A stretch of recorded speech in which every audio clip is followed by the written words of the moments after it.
ఒక ఆవిడ వచ్చి అమాయకంగా ఏమండి అక్కడ ఒక కొబ్బరికాయ కొట్టామండి, అది కుళ్ళిపోయిందండి, ఇక్కడ కొట్టామండి, ఇది కూడా కుళ్ళిపోయింది, ఏం చేయమంటారు? ఏం చెప్పాలో చెప్పండి మీరు ఎవరైనా.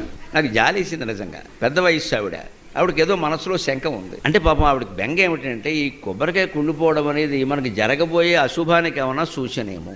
ఎంత గుడ్డి నమ్మకం ఉండేది. మన జీవితం ఇంత చేస్తే కొబ్బరికాయ మీద ఆధారపడి ఉందా? ఇక్కడే ఎందుకు అని ఆలోచించాలి. కొబ్బరికాయ కుళ్ళిపోవడానికి నీ జీవితం కుళ్ళిపోవడానికి సంబంధం ఏంటి?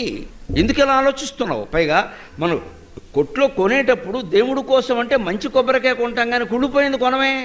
మనం కావాలని చిత్తశుద్ధితో దేవుడికి మంచి కొబ్బరికాయ కొట్టాలని మనం ప్రయత్నం చేసినప్పుడు అదేదో అనుకోకుండా లోపల కుళ్ళిపోతే మనమేం చేస్తామండి? అది అమ్మేవాడికి తెలుసా, మనకి తెలుసా? అలాగనే ఏమండి, దేవుడికి తెలుసు కదండి, నా చేతికి మంచి కొబ్బరికాయ ఇచ్చేలా చేయొచ్చు కదండి. దేవుడికి వేరే పని ఏమి లేదా? నీ కొబ్బరికాయ లెక్కెట్టుకుంటూ కూర్చుంటాడా?